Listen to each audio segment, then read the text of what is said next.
Welcome to How We Heard It, the podcast about music, pop culture, movies, and more, with your hosts, Wayne Bledsoe and Chuck Campbell. Shumai or Sitmai. This is Chuck Campbell with Wayne Bledsoe and John Baker. Okay, that was hello in Welsh. The first one was South Wales. Second one was North Wales. okay. Wales is not that big. I know. It's like every neighborhood has a different way to say everything. So I There don't are know. so many different accents in England, though, and, Yeah. and English people can identify just based on the way they say T's or the way, I don't. Yeah, but I've not said hi to Wales before because it shows up under UK. UK is our biggest foreign listenership country, and when you click on UK, then all of a sudden you get the little regions, and I got Wales popped up for the first time. I noticed that. Oh wait, that's a whole other thing I can do. So even though they're under the UK wings. They are Yeah, Wales. but they have their own language and their own alphabet and everything. Their own flag, their own everything. Own culture. Yeah. Have you ever listened to the Super Furry Animals? Part They're Welsh, and they sing in Welsh. Oh. Their song titles are all in Welsh. You can't decipher anything. Maybe that's why I couldn't understand them. They're good, but you can't understand them unless you're Welsh. I didn't know. I can't understand people from Boston. Yeah, so, I know. So anyway, we did some time ago. We did an episode on great band names, and that was a lot of fun. And so we're going to kind of swing back into that same territory, but we're going to do great song titles. So we're just like, for whatever reason, we like a song title. And I first thought, well, this is just going to be the funny ones and the weird ones, and there are billions of those. Yeah. But I started thinking, a good song title, it's one that markets the song, it brands the song and all that stuff. And it's very similar to what, Wayne, you and I did with headlines all the time. Right. And it's the very same thing. It's the first impression a lot of people will have of a band and a song, And so a lot of bands, a lot of singers, they don't really put that much care into their titles, and they just go with stuff like, Love Song for Bobby or whatever. Well, go ahead. No. That's what I was thinking about when you brought up this topic. It was like, some of my favorite singles. Like I think the best single maybe the past 30 years is "Hey Ya." Everybody loves "Hey Ya." It's like, well, seeing that title wouldn't make me listen to that song with an exclamation point. Yeah, and I love punctuation in the headline. Well, but it's like most of my favorite songs really don't have pretty significant titles or anything. No, but when we would get CDs or albums in when we're reviewing, you'd look at the song titles, and every now and then you'd see one's like, okay, well, I'm going to listen to that. I'm going to have to listen to this. Yeah. It was funny. Our friend Pete Rizzo, we were backstage with Lyle Lovett one night, and he was giving him his new CD. And Lyle gets the CD and looks at it and says, "Oh, The Devil Wears Panties. I'm going to have to listen to this one." Yeah. If I saw that, I would have to listen to that. Exactly. If you have a song called "The Devil Wears Panties," you're not going to not listen to that. Yeah. Because who knows where that's You've got going a to take curious cell in your brain. You got to know. So, yeah, I'm kind of going for my categories, kind of going in with different things, some that are funny, some that are weird, some that are just powerful or descriptive of a good song, just point blank.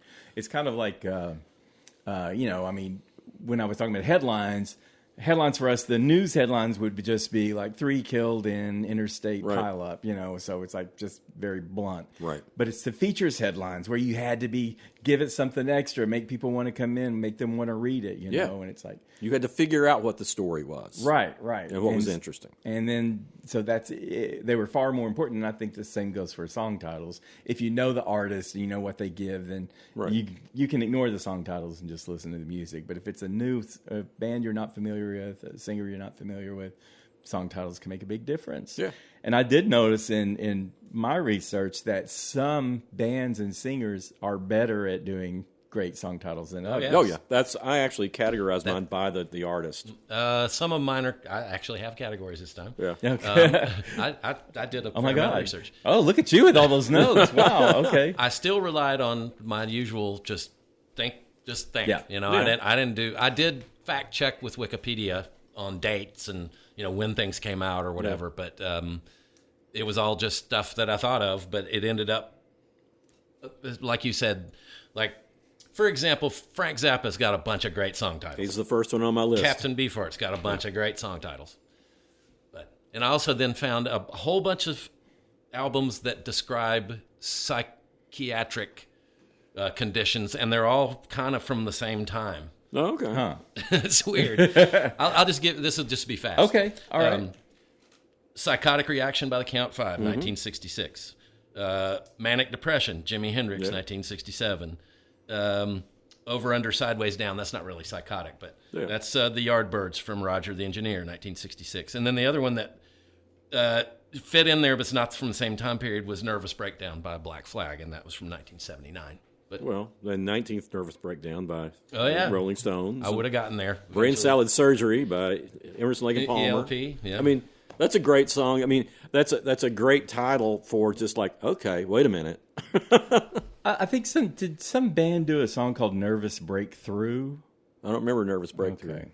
That sounds familiar to me for some reason when you said Nervous Breakdown. I thought, and I just suddenly understood what Nervous Breakthrough meant. It's a take on it. Anyway, I found, I started doing like both of you, just, albums and songs I knew and all that. And I thought, well, I know I'm missing some, and I know there could be thousands, but I started looking them up. Mm-hmm. It's like, oh my God, these titles are weird and amazing. And then I started, as I was looking, I thought, these are made up. These aren't even real songs, and these aren't even real acts. Well, when you texted me that, it was like I was starting to think, and trying to think about the real ones that you might think that. I mean, Homer and Jethro's, I've got tears in my ears from lying in my back. Hang on, I had to write it down because I always get it wrong. I've got tears in my ears from lying on my back in my bed while I cry over you. That's great. Well, what I had done is I inadvertently ended up in Reddit, and people thought there were artists saying, give me a song title. In other words, they just wanted song titles that they could just name their songs. Yeah, well, and a lot of writers do that. A lot of writers just start writing down titles, and then they have to think about, okay, what would this be? And they come up with songs. I write songs like that all the time. Yeah. But I've talked to a lot of people who do that, and I think it's a good way to do it. Well, Nervous Breakthrough is Luscious Jackson. Oh, okay. So that's why I knew it. Anyway. Well, I noticed that there's some songs that are just so iconic that the title itself might not have been the most epic title in the world, but the song itself and time has made it such a classic song that the song title is classic. Like, well, good. Tutti Frutti, Little Richard. Yeah, right. And what amazes me about Tutti Frutti is, I mean, here you've got this very outwardly, openly feminist, or not feminine or effeminate gay man singing about Tutti Frutti, and nobody got that. Right. I mean, I'm sure people did get that, but well, I mean, at the times that was not. But he had to adapt that song because it was a filthy song. Oh yeah, yeah, it was Tutti Frutti Good Booty, and it's describing why it was good booty. Okay. And, he was playing it in the studio, and then they came in and said, oh, that's a great song. You can't go with those lyrics, though. And then they recorded it. And then later Pat Boone covered it. Ruined everything. And Little Richard actually liked Pat Boone. Oh, really? Yeah, I mean, I just despised Pat Boone because of what he did to all those rock and roll songs. But Little Richard liked him because he popularized his songs. Right. Got him a new audience. Yeah.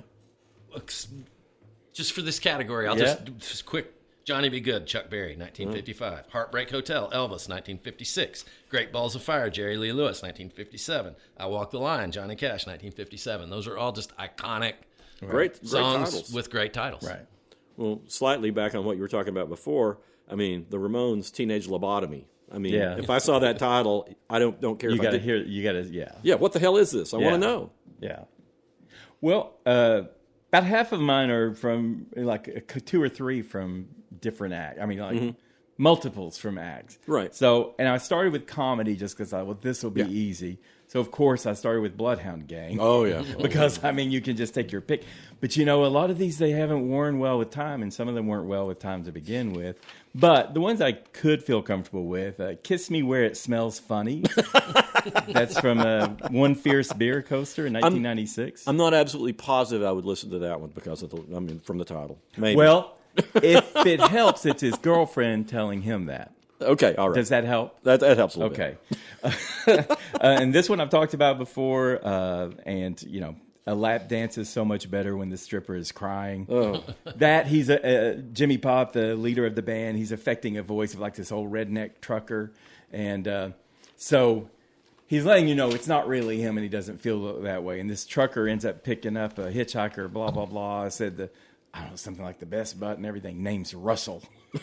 So it had a twist within a twist. And then they had one called Untis, Untis, Untis. And that's a pop dance rock. It was just like imitating the disco, beat. Or not disco, but the dance beat. EDM. Yeah, that came later for him in 2005. And then I went over to Julie Brown also. She had the Homecoming Queen's Got a Gun. And the thing about that song is 1983, and it was hilarious, and no one took it serious. And now I don't know, if it's Guns in school is not so funny. Yeah, No, we not got anymore. school shootings all the time, but at that time it was hilarious to just picture. And she played up every stereotype of the pretty, prissy homecoming queen who's suddenly, on a shooting spree. She did I Like 'Em Big and Stupid. She's talking about men. One of my favorites, that's from '84. She said. Smart guys are nowhere. They make demands. Give me a moron with talented hands. And then she had a song in '87 called Trapped in the Body of a White Girl. And it's like she was tired of being the stereotypical white girl who didn't have any rhythm and, and all that stuff because she wanted to go funky dancing, but she was trapped in the body of a white girl. I can keep going. Well, we'll interject with some Zappa. I got Okay. 3. Oh, well, you can go with your 3 because I got more than that on Zappa. Well, I hope I don't take the Shake Your Booty Tango from Shake Your Booty, which is him with a Arab headdress, Sheik, Sheik, and then Your Booty is Yerbuti. So, and some people pronounce Sheik as shake, so it's Shake Your Booty. Okay. St. Alfonso's Pancake Breakfast from Apostrophe, and Don't Eat the Yellow Snow also from Apostrophe. But man, there's so many great songs. Well, I went with the first Zappa album I got was We're Only in It for the Money. And it's like somebody had just like, I had a relative who left me these albums, just like, do you want them? And I turned it over and I looked at the title, What's the Ugliest Part of Your Body? And was like, okay, I got to know. And it also had the song, Take Your Clothes Off When You Dance. It's like, okay, you got to listen to that. And then you've got the album Uncle Meat, which has Electric Aunt Jemima, Sleeping in a Jar, and then you go up to Weasels Ripped My Flesh has one of my very favorite Frank Zappa songs, My Guitar Wants to Kill Your Mama. And when you get up to the era that you're talking about, Broken Hearts Are for Assholes. Yep. And then there's the album Ship Arriving Too Late to Save a Drowning Witch, which is a sniglet. That's I just remember 2 that triangles. album cover. Yeah. And that's the one that has Valley Girl Yeah. on it. Yeah, but anyway, I mean, Zappa is just like a wealth. Yeah. Every album. So too is Captain Beefheart, and Yeah. I'll list 4. Shiny Beast Bat Chain Puller, which is the title track from Shiny Beast Bat Chain Puller. Puller. Now he sings it. My Head is My Only House Unless It Rains. That's from Clear Spot, which is a great record. Big Eyed Beans from Venus is on that one. From Doc at the Radar Station in '80, there's Making Love to a Vampire with a Monkey on My Knee. I got a story about that one real quick. Okay. I was doing my late night radio show. This is before, thank goodness, they had they would like record it and play it the next. You could go online and play it. But anyway, I was doing a Halloween show and I was thinking, I remember this song. I really remember really liking this song. And I can't say what it says on it. But anyway, I put it on, and all of a sudden, the F word is like really, really prominent. And I said, oh, well, that's it. It's like it's been a good run. No, I thought, okay, that's gone. Nobody will notice it. And then the very next line, he says, F God. And I'm like, oh, God. Luckily, it was 3:00 in the morning, and it Doubling was like, down. It wasn't being recorded, and it's like, oh my gosh! I thought that was the last time I would do that show, but nobody was, nobody who cared was listening. Well, also at Doc on the Radar Stations, the last one for him is a carrot is as close as a rabbit gets to a diamond. That's a good one. I didn't know that one. My favorite Captain Beefheart song, period, I think, is Ashtray Heart. Yeah, Ashtray Heart. Yeah, which is like, if I saw that, I'd have to listen. Yeah. She used me like an ashtray heart. Yeah, Captain Beefheart is an acquired taste, but once you get it, he's just there's nothing else like him. Yeah, he's great. He sounds like Howlin' Wolf, and at the same time can sing. He's got like 3-octave voice range. He can sing super high, can sing growly down low, and he was an artist's artist. Yeah, and a painter. That's how he made his living later on in life. Mm-hmm. He was a visual artist. I don't know if we've ever talked about Fall Out Boy at all. I don't think so. If they have any knack, it's for doing good song titles. Okay. For example, my songs know what you did in the dark. and they have a phrase in that I love. It's called a constellation of tears on your lashes. Oh, that's a good one. Yeah. They have a song called, from 2007, This Ain't a Scene, It's an Arms Race, which... And then, but my favorite is from 2018. It's called "Hold Me Tight or Don't," and it's really it's about ambivalence, And I like that. He needs someone hold me tight or don't, So they're good for that. And Muse, another band, more recent band, they had "Thought Contagion." And the line that I think helps that was from 2018. It says, "You've been bitten by someone hungrier than you."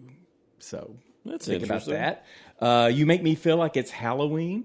That was from just a couple of years ago. The way you skulk about the house, you make me feel like it's Halloween. So it's just like all these insults, that makes me feel like. And then Supermassive Black Hole. Yeah, that's a great song. Yeah, it is a great song, and he's in a relationship with the Queen of Superficial. And that's what he calls her. And so this whole thing is just sucking him in and draining him of life into a supermassive black hole. So that's pretty good. Well, I've got the Vandals are one of my favorite punk bands, later punk bands. They're in the Green Day third generation of punks. But they have a tremendous album called "Look What I Almost Stepped In." and what was it? Well, you have a picture on the cover, drawing on the cover that tells you. Okay. But they have a song on there called "Get a Room," which is about watching a couple making out and just like how sick they're making everybody. They've got on their next album, Hollywood Potato Chip, they have a song I used to play on the radio all the time. It's called "Don't Make Me Get My Fat Lazy Ass Off This Couch." This is the Vandals? This is the Vandals. Okay. It's a great song about a guy who's like blaming everybody else for all his problems and why he's never done anything in his life. It's a great song. And then they've got people that are going to hell. Okay. Is it a list of names? Well, it's people who are going to hell, and you're going to find out when you listen to the song. And it's like, how are you not going to listen to a song that's titled that? Because you want to know who's going to be going to hell. Right. And the last one, and prepare yourself, Chuck. They have a Christmas album called, and one of the songs is "Christmas Time for My Penis." John, you got it? I just got to say, I mean, you're going to have to, that entices you to say, okay, I got to hear this. Well, maybe I don't. I don't know. I got 3 that are sort of, that I grouped together because they're sort of like cartoonish, or maybe like they've made themselves into a superhero. Right. And that would start with Ziggy Stardust. And then after that, I thought of Captain Fantastic and the Brown Dirt Cowboy, and that album cover itself. But that's a great name. Right. Yeah. And then Yellow Submarine, which is very cartoonish. Yeah. And, so I thought of those. Yeah. Kind of grouped them together. Yeah. That works. Well, with the Beatles, I mean, that's another one where most of the time I don't think they have the greatest titles in the world, even though they may have some of the greatest songs in the world. Right. But Tomorrow Never Knows. That's my favorite Beatles song. But that was a Ringo thing, wasn't it? Yeah, I think so. He was one of because he said he would say malapropisms. Yeah, that's where Hard Day's Night came from. Yeah, and 8 arms to hold you. Yeah, wasn't that Hard Days? Didn't that? That was the original name for Hard Day's Night. Yeah. But with the Beatles, it was like, Strawberry Fields Forever. I think is a great. Well, I put Penny Lane, Strawberry Fields together because it was the Beatles inventing the double A side single. Yeah. Mm-hmm. And that kind of falls back into the just such iconic songs that the song titles are. I mean, like Yeah, I've got some of those. It's like, is this really a clever song title? Well, it is because of the song. Because the song is so huge. But if I saw Penny Lane, I probably wouldn't just say, okay, I got to hear that. But Strawberry Fields Forever, I would. Yeah, same here. You know, I Am the Walrus makes you think, yeah, that's something that I would. I want to know what it is. Or Lucy in the Sky with Diamonds is like, you'd look at that title and think this could be terrible, but this could be something great. Right. It turns out it's something great. Yeah. I've got the B-52s here, of course. Oh, you can't go wrong with them. I pulled a few that aren't as common, but Throw That Beat in the Garbage Can.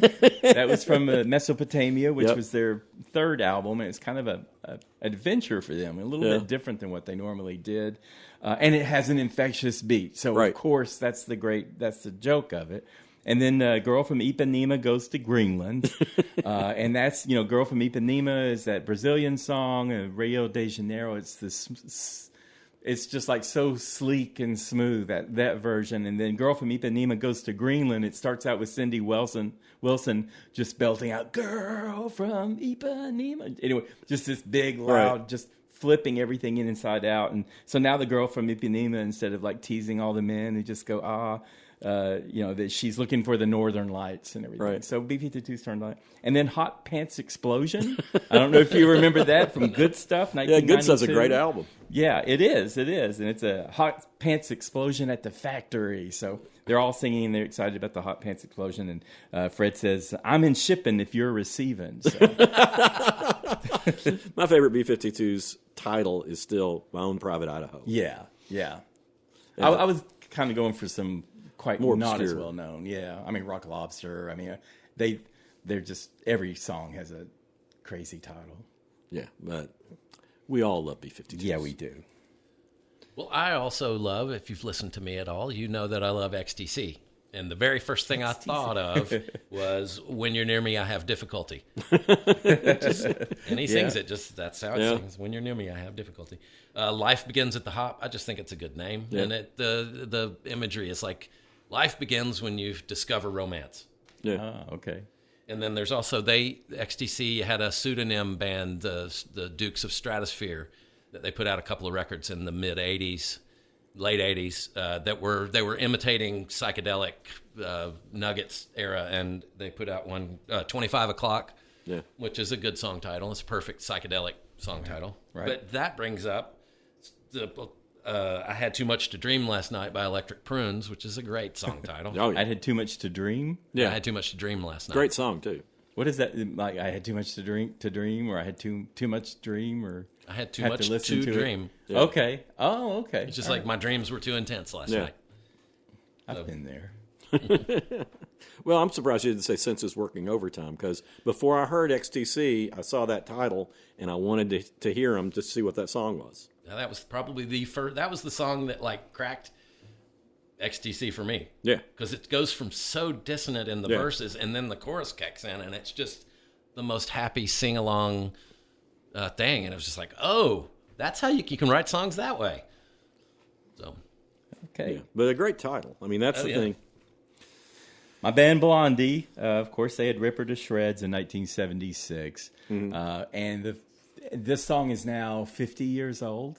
And you think about it, and it's like totally like this could be the theme song of social influencers. Yeah. Because it's all about this woman who's just doing everything she can to be like beautiful and loved and all that stuff, and it's just annoying as hell. And Debbie Harry's like, her nose job's real atomic. All she needs is an old knife scar. So, and then they did a song called Die Young, Stay Pretty a few years later. And it's like a reggae song. And it's just about the disadvantages of living a long time and everything, and all the ways you can die young and stay pretty. Yeah. But it's like deteriorate in your own time. Tell them you're dead and wither away. So... and I was thinking, I've thought Atari Teenage Riot, my little punk band from Berlin, right. I thought they'd be, but I think so many of their songs now would kind of be verboten, like, I'd use German for that. But like the song Delete Yourself, I don't know if that's, and then my favorite song of theirs is Destroy 2,000 Years of Culture, kind of a call to arms. So very descriptive songs, and that's probably got them, on the band list in some places. And then that took me to Nirvana. Yeah. Because, I think Smells Like Teen Spirit is a great title, because Teen Spirit I don't know if they make it anymore. I kind of tried to find out. I don't know. It was a teen-oriented product. It was a deodorant. Yeah.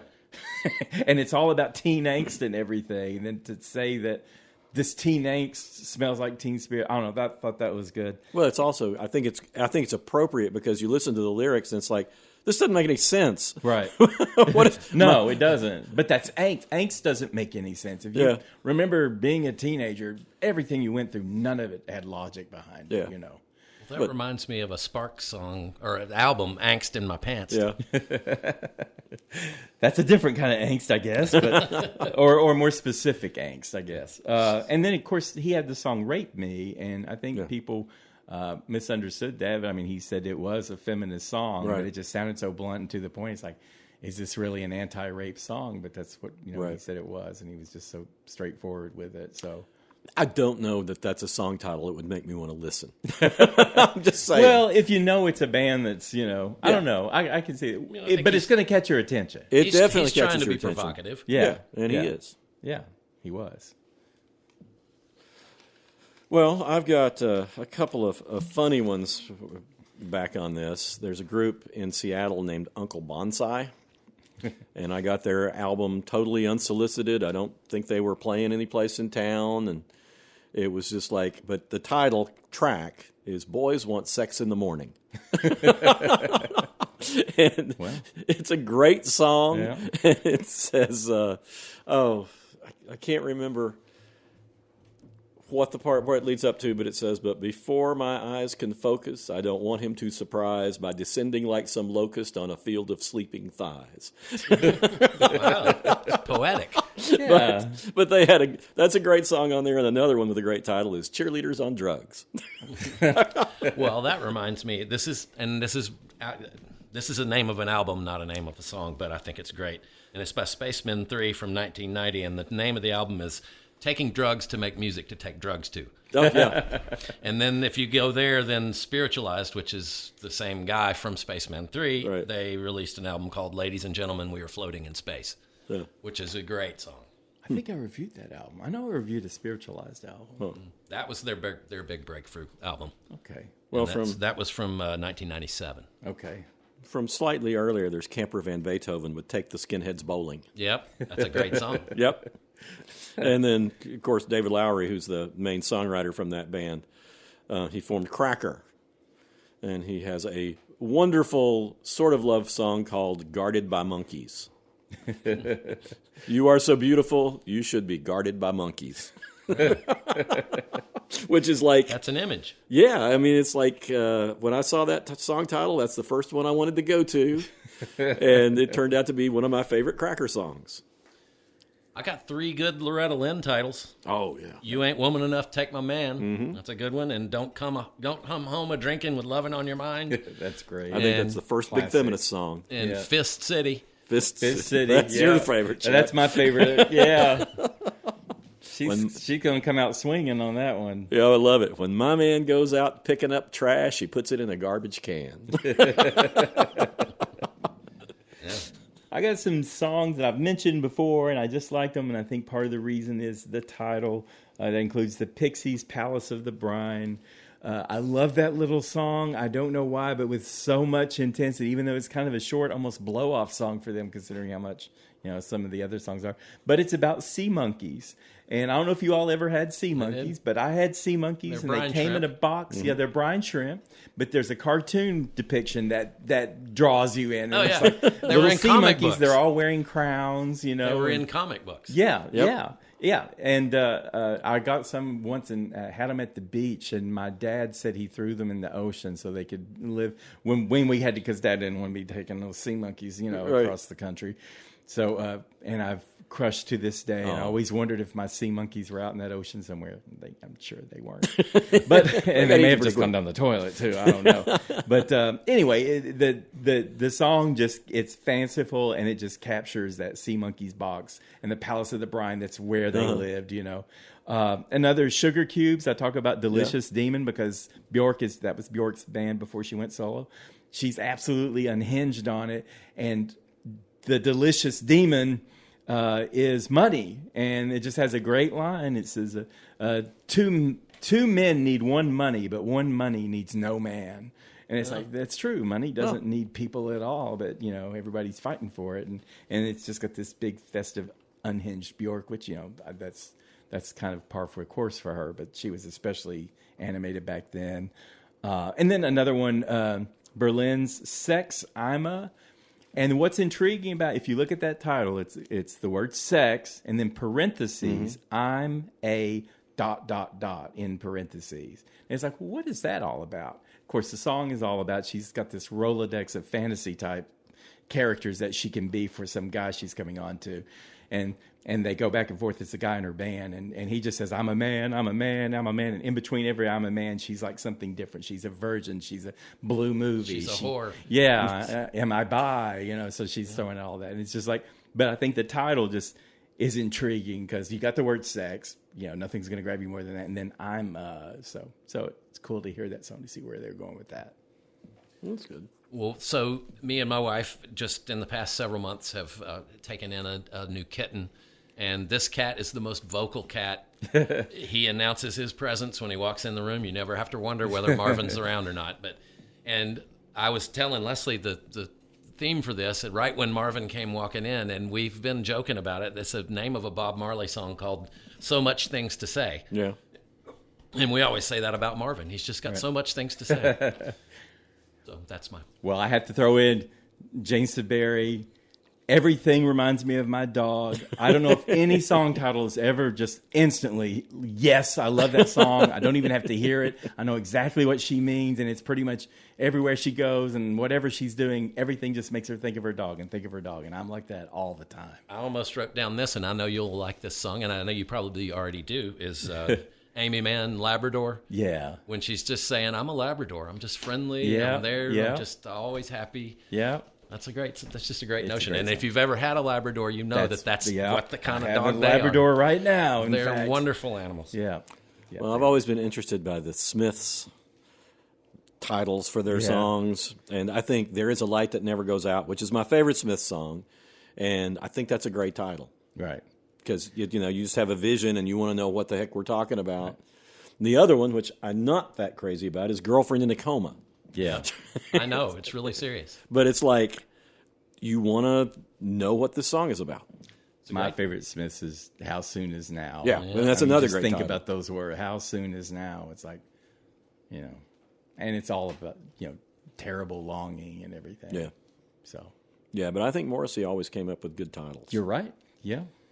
How about, you reminded me of one, you were talking about Blondie. It was something about die young, leave a health. Die young, stay pretty. That reminded me of the Mountain Goats from their 2022 album, Bleed Out. Wage wars, get rich, die handsome. Yeah. It's a great song, too. Yeah. It's a great album. Yeah. Yeah, Mountain Goats don't get enough love. That guy became a lead singer. He's a novelist, too. Yeah, John Darnielle. Yeah. I got Queens of the Stone Age. Okay. Feel-good hit of the summer. Yep. And the reason I like that so much, mostly the feel-good hit of the summer, of any summer, is some fluffy, catchy pop song, just inane, whatever. And this song, the chorus is all a list of drugs. And that's why it's a feel-good hit, is because it makes you feel good. Yeah, so Josh Holmes just like, I think the entire chorus is nothing but drug names. No, that's the verse. The chorus is always the chorus. Yeah, the cocaine. Yeah, the verse. Yeah, right. But so, but nicotine, Vicodin, marijuana, ecstasy, and alcohol. Yeah. Well, speaking of drugs, Peter Green with Fleetwood Mac, his last song with Fleetwood Mac is the Green Monalishi with the three-pronged crown.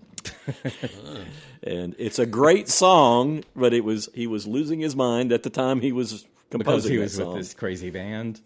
Well, he was apart from that. He was with Fleetwood Mac, and he had been taking acid apparently, and just was an acid casualty. Yeah, I mean, he went on to make some other good music, and he kind of came out of it. I think he got into a religious cult and all sorts of stuff. He went crazy.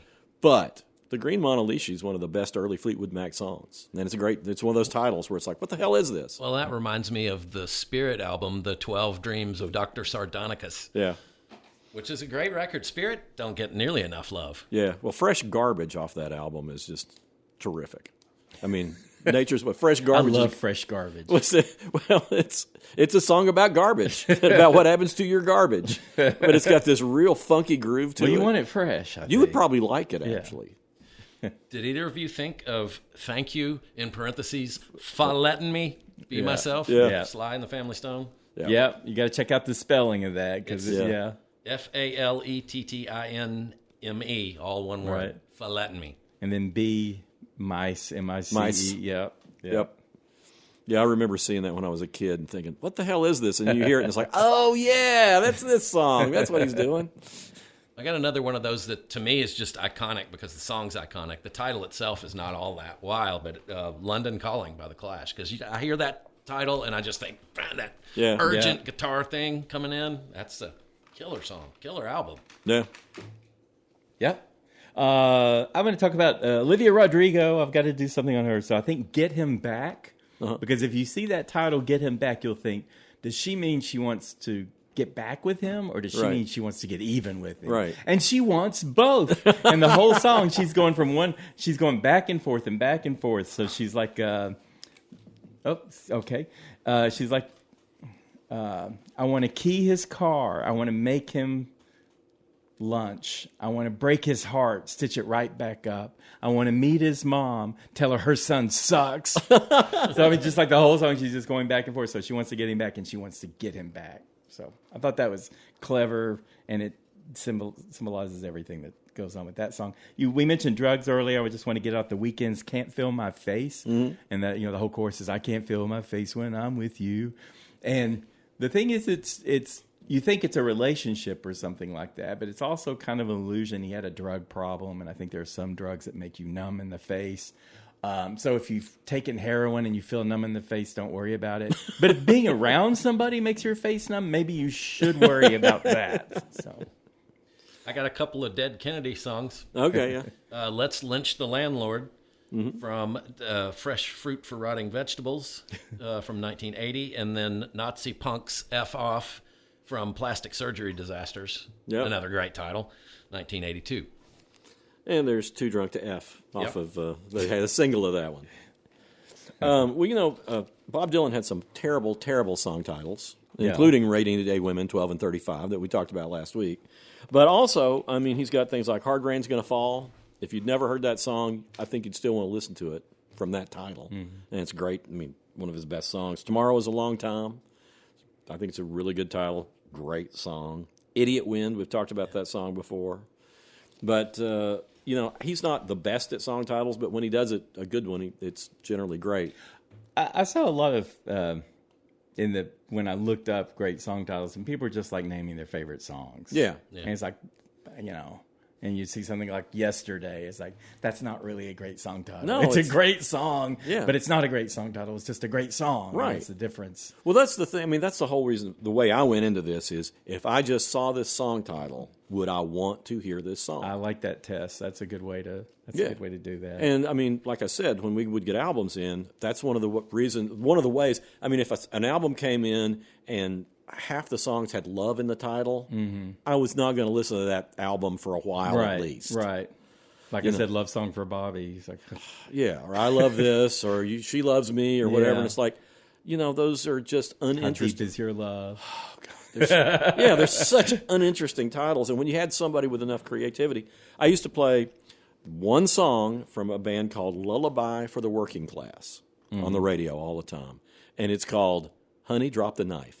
And I would always announce what it was by the tender love ballad, Honey, Drop the Knife. And it's about a guy talking to his girlfriend, and the chorus she's is, got a knife. Honey, drop the knife. Honey, please drop the knife for me.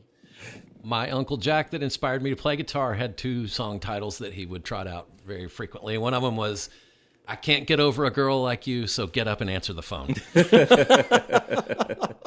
And the other one is, I Kissed Her Ruby Lips and Left Her Behind for You. Oh my. Okay. Well, that whole love song notion, I want to throw in Selena Gomez. She had a song called Love You Like a Love Song. And it's kind of like weird, and it's real catchy and everything, but it's like, what the hell, Love You Like a Love Song? And in the song, she explains that every beautiful thought has already been sung. Mm-hmm. So she's like, I can't come up with something better, so I love you like a love song, baby. Oh. And it's just real, it's real clever and crafty. I thought that was a good one. But then if you want to go on the flip side, Everclear, I love Everclear. Yeah. Art Alexakis, the ultimate lovable loser. He has a song called "You Make Me Feel Like a Whore," and that's the chorus. And he is just downtrodden, and nothing he does is good enough, and blah blah. And whoever he's with, she makes him feel like a whore, and he just goes over and over. You make me feel like a whore. So anyway, that one will catch your eye. And I'm just random all over the place. I'm going to throw MIA out there. Okay. She's from Sri Lanka, but she moved to India, and this was back in the time when. They were calling all the club songs bangers, and that's a real banger, and that's a real banger. And she did a song called Bamboo Banga, and it's, got all of her own personal, so it is like, India, Sri Lanka, all that kind of imagery or musician and everything. But it's just good because you think, oh, that's MIA, that makes sense. Yeah. I'm surprised you didn't mention when you were doing B-52's Quiche Lorraine. Oh, yeah. Because that's also dog, too. Yeah, it is. Yeah, that's yeah. And me and Leslie quote that quite often. And I thought If I Want to Be Your Dog, too, that's a good dog song. We do. Oh, that is a great. Yeah, I forgot. I love Iggy Pop. I don't know why I didn't think of that one. Yeah. But yeah, I think that was a terrific one. Well, we just saw Richard Thompson at Big Ears, John and I. We were there at the same time, but didn't see each other. It's a big theater. It's a big place. But I think he's got.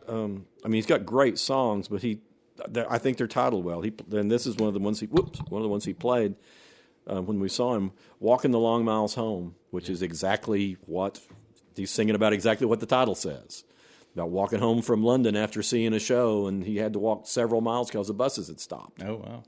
And "Shoot Out the Lights," which is my very favorite Richard Thompson song. It's like, if I see that title, if I saw that title, I'd want to know what it was about. What is it about? It's basically about a guy that's antisocial and maybe a criminal. You don't know for sure, but he's like, he's not the guy that wants to talk to people, or that you might want to talk to him. Yeah. And then Vincent Black Lightning, which is about a motorcycle, but it's a story. But Vincent Black Lightning is a great title. Yeah, and I love the thing in there, red hair and black leather, my favorite color scheme. Yeah. And he's just an amazing songwriter. Yeah. Del McCoury covered that song and changed Vauxhall to Knoxville when they talk about going there. And every time he plays it in Knoxville, he'll say both of them. Yeah. Or he'll say, I normally never do this, but since Del McCoury did it, I'll do it. And he's got a song called "Walking on a Wire." That's a great song. It's a great song, but it's like that tells you what, it's about his divorce. Right. And you just feel all the tension, but you get that from that title. He was divorcing his wife, Linda, who they together were a recording couple, and this was their last album. They were going through a divorce while they were making it. So they're basically, they arranged it so that he was in the studio when he was, and she was in the studio when, and they were just writing songs at each other. And the album cover has him sitting in a room with a photograph of her on the wall. She's not even in the picture with him. And then the song that he closed with is "Wall of Death." And if I saw something called "Wall of Death," I'd probably want to know what that song was. Well, and he played "I Want to See the Bright Lights Tonight." Yeah, which is I love that record, and I like that title. Yeah, it's just very. Yeah, he's very good at. Most of this stuff. He writes good lyrics, and he just takes the titles from the lyrics generally. He has a later song that I think is beautiful called "Waltzings for Dreamers." Yeah, this is beautiful. That's a nice. Yeah, and it's a waltz. Yeah, I love a waltz. I love a waltz. Yeah, I love it when just any kind of band suddenly clicks into 3/4 time. 3/4 time. Yeah, I love that. You guys are going to understand what I love about this. I've talked about Chicks on Speed before, and that's like a kind the of band, not just Women on Speed. Well, both. But anyway, this time I'm talking about the band. I think they were formed in Bavaria, but they're based in Berlin. But it's like, and they were from different countries. It's like an all-woman kind of art pop group. They have a song called "We Don't Play Guitars," and all through it, it's like they were going, "We don't play guitars," but they're looking for gaffer tape, or gaffer tape, either way. And but the big trick to this is in the middle of it all. Peaches comes in and she plays a guitar. So she joins in the middle of the song and plays a guitar solo. So they turn it over to, so you're thinking they're just bashing guitars, and they hand it over to their hero Peaches, who's like one of the lead electronic music. So anyway. Cool. A band I used to play in had a song called Making Stuff with Things. Well, I also saw Terry Allen at Big Ears, and he has some great song titles. One of my favorites is Cocktails for Three. So it's like, okay, what are we going to be singing about here? Who are the other two? And then there's one called The Wolfman of Del Rio, which is actually about listening to Wolfman Jack on the radio. Okay. And then his wife, Jo Harvey Allen. I feel really, really bad because I had a song called, or an album called Chippy, Songs from Chippy, which was a play that she was involved in, and Terry Allen and all these other Texas folks were involved in. But anyway, I was telling her how much I love her song, I Blame God, which this is taken from like a 1930s hooker's diary that somebody found, and they made a play out of it from, using some of her words, and one of those was she was blaming God for all her problems. And it turned out it wasn't Jo Harvey Allen who sang that song, it was Jo Carol Pierce. So I complimented Jo Harvey Allen the other day on her song, and it wasn't her song. Oh, no. I hate when that Boo, happens. I hate things like that. Because I always remembered it being Jo Harvey Allen, it's Jo Carol I just Pierce. immediately think of things I've done like that and just shudder and hope people don't realize or never remember, just totally botching something like that. Well, she was on the album with Jo Carol Pierce, but it was Jo Carol Pierce's song. Oh, well. So I feel really bad.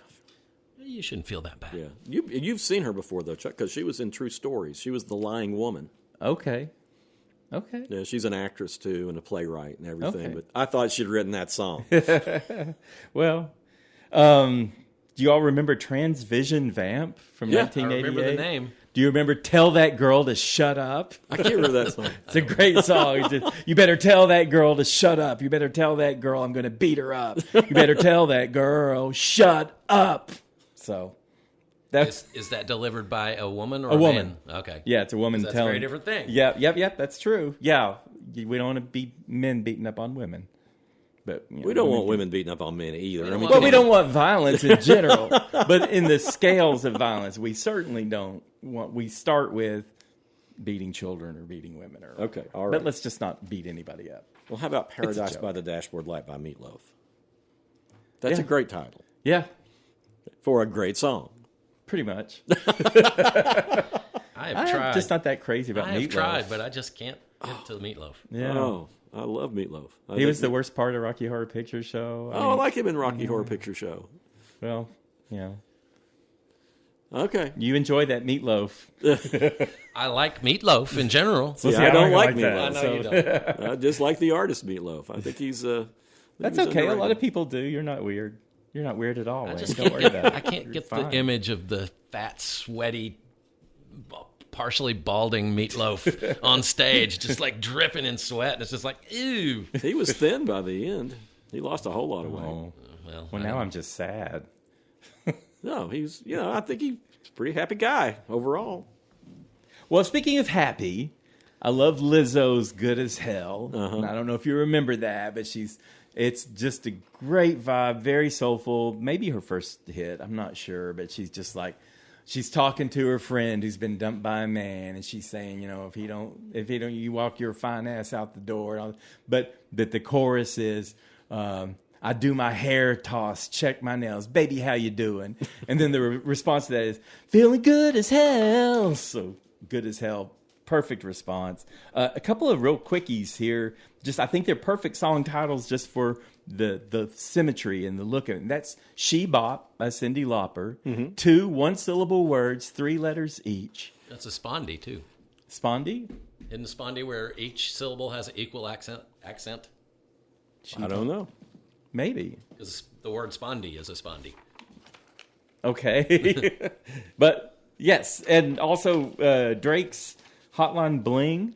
I thought that was just a really great, the whole thing is the song is about his ex who doesn't talk to him anymore, but then she calls him for booty calls at 3 a.m. So that's his, so it's a booty call song, but I like the name Hotline Bling because that just kind of like, this is something he's still got with her, Yeah. Well, I like that. I was thinking about Elvis titles. The only title I can come up with that I think is just a great Elvis title is Suspicious Minds. Yeah. Mm-hmm. It tells you what it's about, and it makes you think maybe you want to hear it. And it's a great song. Yeah. Who wrote that? I can't remember. I don't think that was a Mac Davis one, but it was in that era of people. I'm going to look that up while you're all talking about something else. Well, I'll talk about more serious songs. Okay. I got some of those. I love Snow Patrol's Chasing Cars. Mm-hmm. And I wanted to look up what exactly that was about because the song is very kind of bleak and he's lying in bed and he's like, you can join me if you want. And he's talking about how hard it is to say I love you or anything like that. So it's a real quiet type song. They're an Irish band formed in Scotland, I think, or the other way around. No, they're an Irish band. But anyway, I found out that the whole Chasing Cars thing came from his dad telling him when he was young, he was always going after the prettiest girls and everything. He said, "You're just like a dog chasing cars and you're never going to catch any of them." So I thought that was kind of interesting. Radiohead's How to Disappear Completely. That's about disassociation, which, a lot of us have some form of disassociation. And it's just like, that's kind of what it feels like, that you're just kind of disappearing or halfway there or whatever. But I wanted to get into real quick The Forgotten Arm, the album by Amy Mann, and it's a story, it's a concept album, I guess, or whatever. It's a story of this boxer, a retired boxer who's kind of a stoner, addictive, I think it's alcoholism, loser. And this woman comes into his life, and she's kind of this offbeat misfit or whatever. And she, and he comes to realize that she really loves him and everything like that. But the problem is, he's got mental illness too.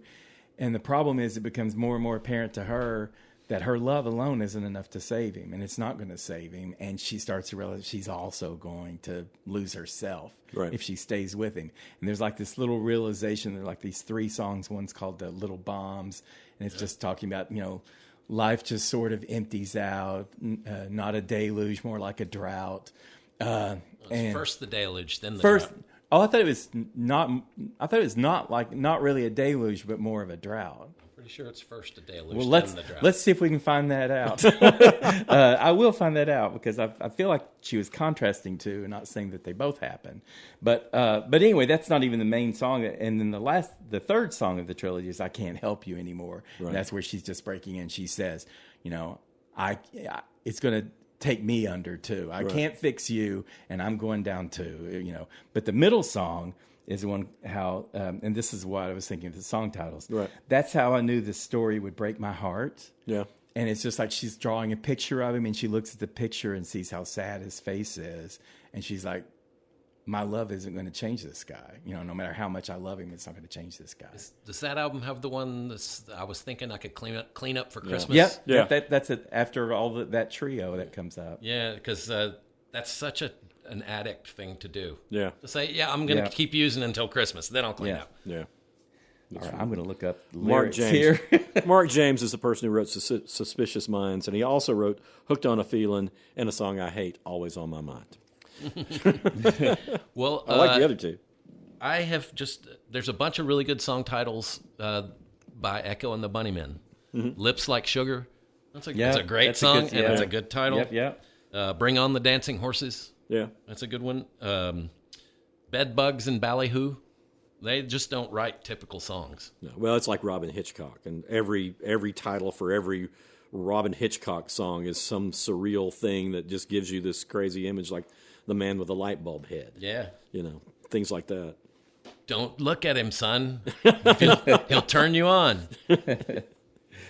Well, it's life just kind of empties out. Less a deluge than a drought. Less a giant mushroom cloud than an unexploded shell. Yeah. So okay. Well, you were right. I guess I heard what I wanted to hear. Well, I like yours too. Well, we have not talked about probably the best song title ever. What? Ain't Gonna Bump No More by Joe Tex. With no Do big you fat remember lemon. that Oh, yes, I song? do. I remember that on the radio. 1977. It was a disco song. It's inappropriate now. 50 years later, we don't talk about, we don't do weight jokes or anything. But the whole chorus was, "Ain't gonna bump no more with no big fat woman," and he just repeated that over and over. And I don't remember people finding that offensive, but it is offensive. If you think about it, it's like, why are we, I don't know. So was Skinny Legs and All. That was his big hit in the 60s. Yeah. And I mean, to be fair, he did suggest that she get a bigger band, too, to bump with. Well, he was just very such a positive. ridiculous. He was positive to the woman with the skinny legs, even though he was giving her a hard time. Well, you brought up Robin Hitchcock, and I got to read off just a couple of these really good ones. Balloon Man, Madonna of the Wasps, Tropical Flesh Mandala, One Long Pair of Eyes. It's really imaginative titles. Yeah. My wife and my dead wife. Yeah. He lives up in Nashville now. Yeah. He's got a new album coming out. Oh, I think one of the most provocative titles, old Simon and Garfunkel, The Sound of Silence. Just if you think about that, the sound of silence, what does that even have a sound to? Yeah. Well, and just on song titles that make you want to hear it. I mean, I think Homeward Bound, it's super simple. Yeah. But it's one of those things that if I saw that on an album that came in, I would want to hear what it was. Yeah, well, that's just evokes a feeling. Yeah, it does. And as long as I save my oldies for the end because you always start with oldies. Okay, all right. My last one is a Klaatu's 76 song that became a huge hit for the Carpenters, and it was Calling Occupants of Interplanetary Craft. And you think about the Carpenters, and all their song titles were like, Close to You, We've Only Just Begun, kind of those terrible song titles. And for them to come in and do a cover of that it was a bigger hit for them than it was for Klaatu. And everybody thought that was the Beatles. Yeah, it was really... It was the fake Beatles. It doesn't sound that much like the Beatles. But yeah, that's what that was the big rumor. Yeah. Well, all right, I got a few quickies to throw out here. All right. My favorite song, Stardust. I think that's a great title. That was written in 1927. And it's one of those things, if you hear that title, it's like now it could be like, who knows? But back then, I think it's... of stars. It's very evocative. Paul Kelly and the BC&M Mass Choir... They recorded two different versions. He wrote it, "Stealing in the Name of the Lord." And I love that. And is it like... It's talking about, corrupt preachers who are, stealing from taking people. Your money and giving you salvation. Yeah, and I used to play that on the radio all the time. I love the BC&M Mass Choir's version of it because they really are a gospel choir, and they are just giving it to them. It's great. And Marty Robbins, A White Sports Coat and a Pink Carnation. Which also you got to do the Jimmy Buffett, A White Sport Coat and a pink crustacean. And then, from Lou Reed, and this was, he got the title from a play, or actually it was a novel, I think, and then it became a play and then became a movie. But he has a totally different take on it. But Walk on the Wild Side. Yeah. You hear that, you want to know what this is. Yeah. What is the wild side? Yeah. And you find out. Yeah, you definitely do. Piece by piece, person by person. Well, I'm glad no one said Grandma got run over by a reindeer. No. Well, I didn't bring up, I only brought up the Vandals Christmas song because it's like one that I never really thought about, but you got the point. I like you summarized it better than I did, and that's just a song title that makes you want to hear the song. Yeah. And it can be funny or it can be weird or just intriguing. Well, it's because when we were bringing up the thing about headlines, it's like it's so hard to get something that grabs people's attention enough that they want to hear it. And it's so important. That was the thing for me as an editor. As a writer, we had to write suggested headlines, and I would spend more time thinking about that because if your headline doesn't bring them in, they're not going to read anything you say. Yeah. And then as an editor, it's like, a lot of times people would give me, not you, but people would give me just like crap. Right. Suggested headlines or no suggested headline. So I'd have to agonize over trying to find clever words and true words and stuff that were represented in the story but made you want to read the story. And it's a gift, and some days you're you're on top of it, and some days you're just like, I can't come up with anything. And then the internet came in and screwed up headlines completely because you want to get those key words that's going to get picked up, and it totally took the fun out of writing any headline. Yeah, you just got to put all the keywords together in a headline. So. Right, because you're going for the search engine. You're not going for grabbing somebody's attention. Right. But it's we talked about band names and how important band names in, and how our favorite bands sometimes have terrible names. Yeah. You think about book titles. When yeah, Bradley and I were writing our book, From Here to Eternity. Yeah, yeah. I mean, it's like it's so hard to come up with a good name for a book or anything, and it's really important. And the one thing, the last one that I was going to bring up that. Related to that, because we considered this as a title, one of the great songs that Arthur Q. Smith wrote is called Rainbow at Midnight. Oh, cool. And that's a great title. Yeah. I mean, the song is good, yeah, but the title's the best part. Yeah. Yeah. Well, there you go. Shall we move on to recommendations? Sure. All right. I'll do one. I'm going to do music. Okay. I'm going to recommend Let It Be by Voice of the Beehive from 1988. Do you remember Voice of the Beehive? Mm-hmm. I remember the movie that they took their name from, too. Oh, I don't remember that. It's a Spanish movie. Okay. Because there's a woman named Melissa in the group. So it's a London-based group, but the two women singers were California sisters, Tracy Byrne and Melissa Brooke Belland. And Melissa, I think it said means honey in some, Greek or something like that. I don't know. But I like your story better. But anyway, so what I want to say about it, and then also the drummer of Madness was also in this band, and a couple of other guys. They were popular in the UK, Australia, New Zealand, and somewhat in the United States. 1988, Voice of the Beehive had great songs. Don't Call Me Baby. When she is waiting in the car. That's the second. I love follow-up lines to headlines. That second line. Sorrow Floats, Oh Love, There's a Barbarian in the Back of My Car. Now, this band, they really sound like a cross of the Go-Go's and the Bangles. Maybe with a little nothing wrong with that. B-52s. I know, and it's like, wow, that sounds like the Go-Go's, like a good Go-Go's, and that sounds like a good Bangles song. So they really had a good sound, and they did well with the '88 album. Then it took them till '91 to come out with a follow-up. And we've talked about how if you wait too long, and it was they had a great cover of Lou Reed's Jesus in the U.S. version of the follow-up, the '91 song, and then they didn't follow that up until 96, and that one just fell dead, even though it had a good cover of a song you like, Which the one? Partridge Family's I Think I Love You. Oh, wow. So, they just weren't motivated enough to keep the product coming out, but they were Let It Be, and it's B-E-E. There have been a lot of variations on Let It Be. And of the course, if your replacements voice- Let It Be is great. The Beatles, of course. Of course, if you're a Voice of the Beehive, it's going to make sense. But anyway, that was a great little album for a really promising band. And then the Stones put out Let It Bleed. Yeah. My favorite Stones album. John? As Wayne and I have alluded to, we have been attending a very adventurous music festival here in our hometown of Knoxville, Tennessee. It's called the Big Ears Music Festival, and the last concert I saw, that I'd actually watched, was by a Kentucky artist named S.G. Goodman, and she just put out an album in 2025 called Planting by the Signs, and she's from Western Kentucky, and when she talks, you can definitely tell she has a real dry, funny sense of humor. She doesn't smile. She just delivers what she's going to say. But she was talking about, I was out in Idaho, and we got into some real hippie shit. And she said, and I'm not a hippie, I'm a redneck, and they're different.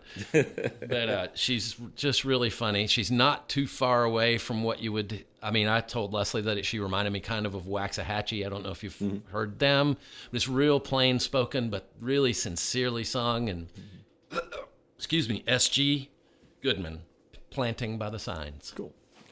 Well, my recommendation is another thing from Big Ears, too. Over the weekend, I saw the Ghost Train Orchestra with special guests performing the music of Moondog. And the reason they're doing that is because they recorded an album with the Kronos Quartet called Songs and Symphoniques, The Music of Moondog, which has Rufus Wainwright and Sam Amidon and Joan as Policewoman and all these different people, many of whom performed with him over the weekend.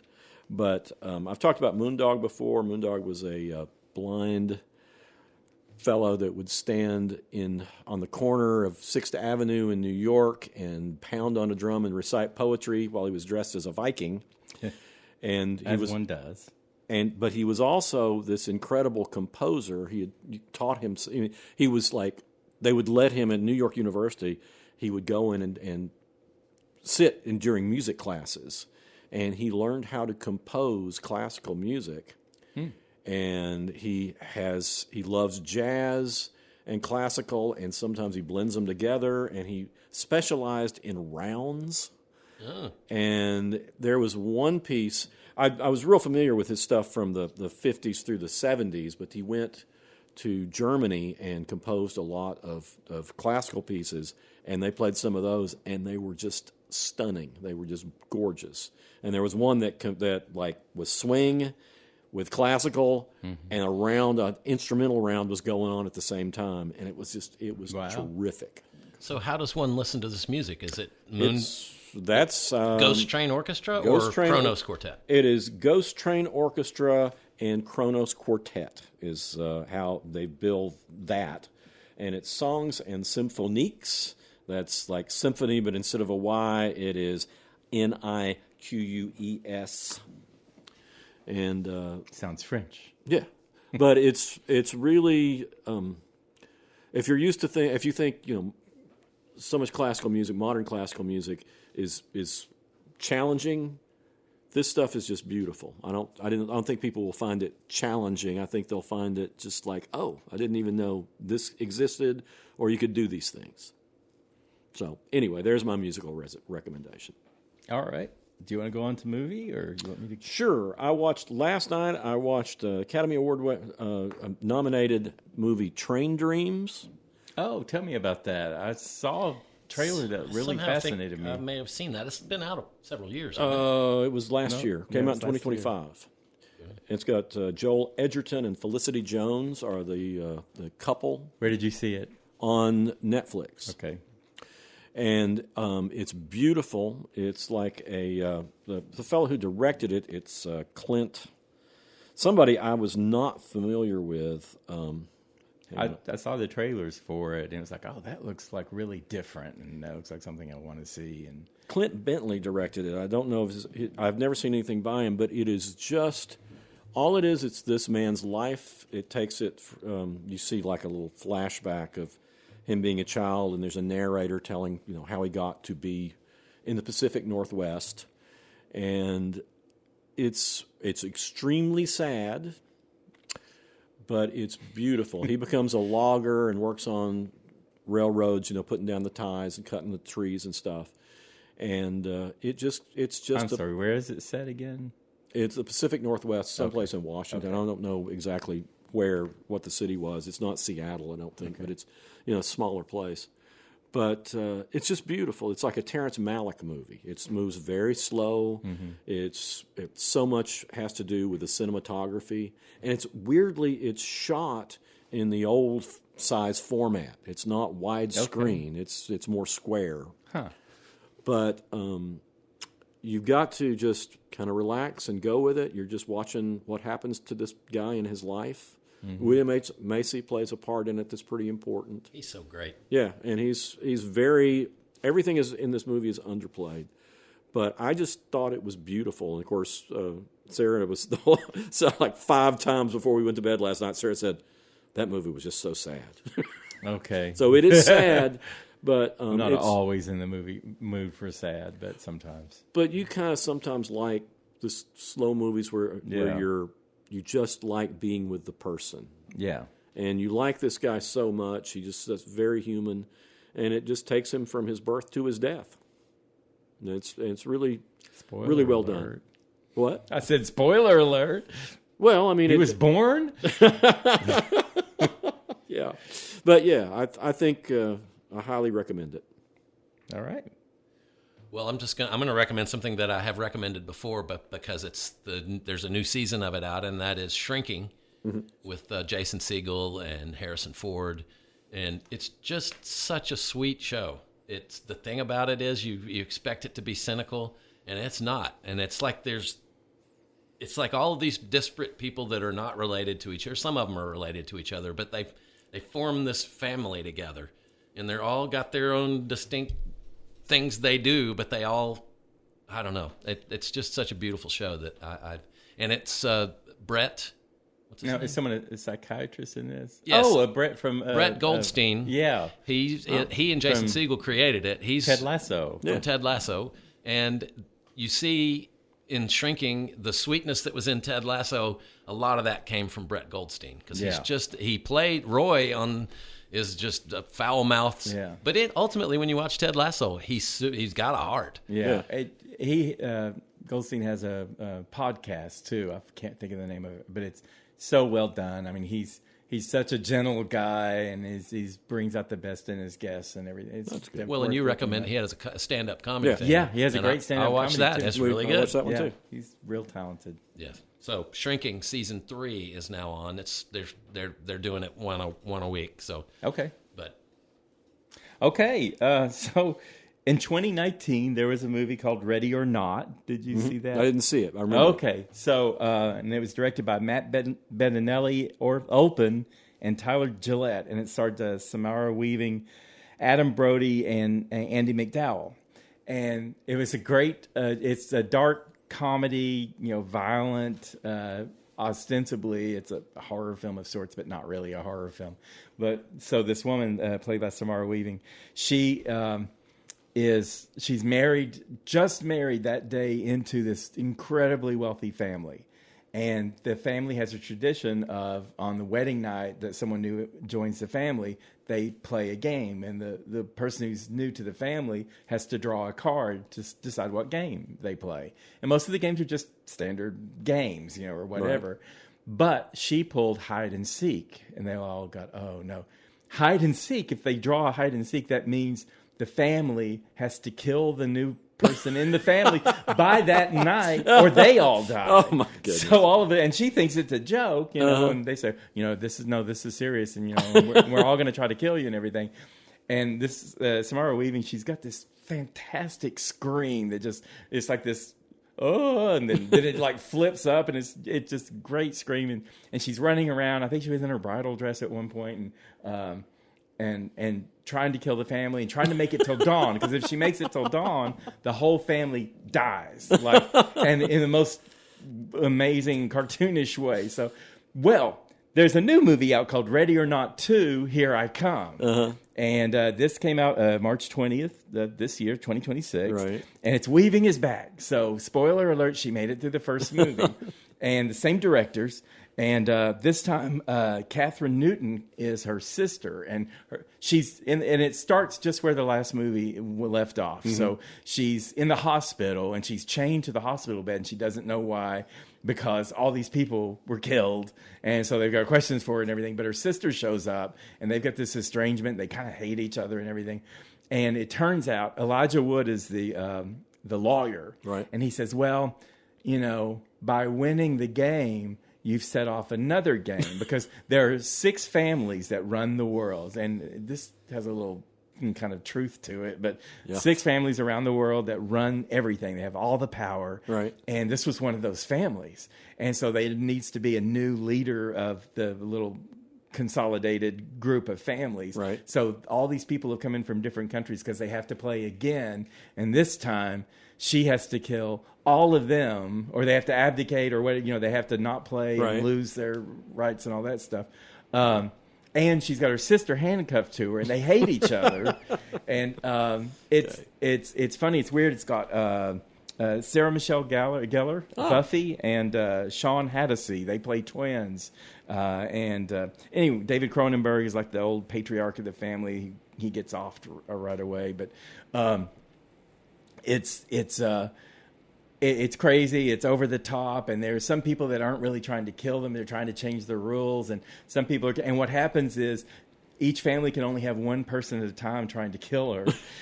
And if anything happens to that person, then another person from the family has to come in and also play. And if they accidentally kill each other, then they die. It's just like there are too many rules, and it gets a little bogged down because this was way more complicated than the first one. But it's still, there are a lot of laughs and her scream and just ridiculous situations. Where do you see it? I saw it in the theater. It just came out March 20th. So this is going to be about a month later, so it'll probably be on streaming soon. So it sounds like you really need to see the first one before you see the second one.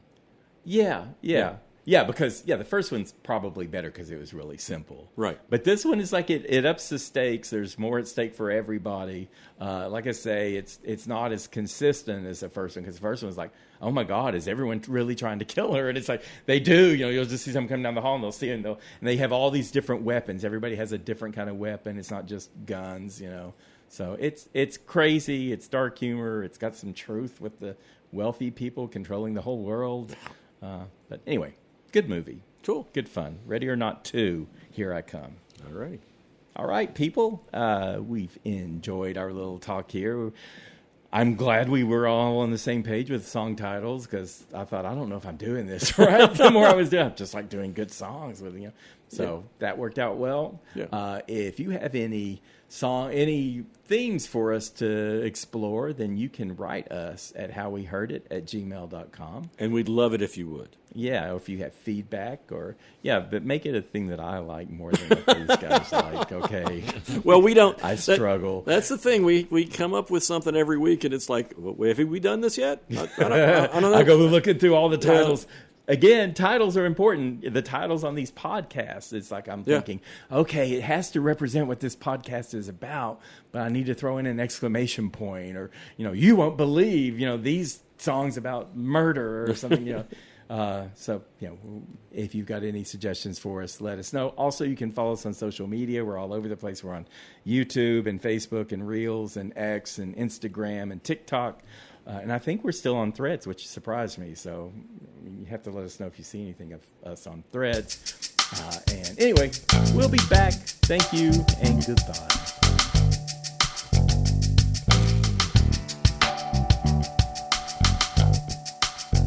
You've been listening to How We Heard It with Chuck Campbell and Wayne Bledsoe, a podcast about music, movies, art, culture, whatever it is that's on their mind. How We Heard It was recorded at the Arbor Studio in Knoxville, Tennessee by me, John Baker. How We Heard It is a Cozy Planet production. If listening to this podcast has given you a burning sensation, then we recommend you sit in a hot tub until your symptoms fade away.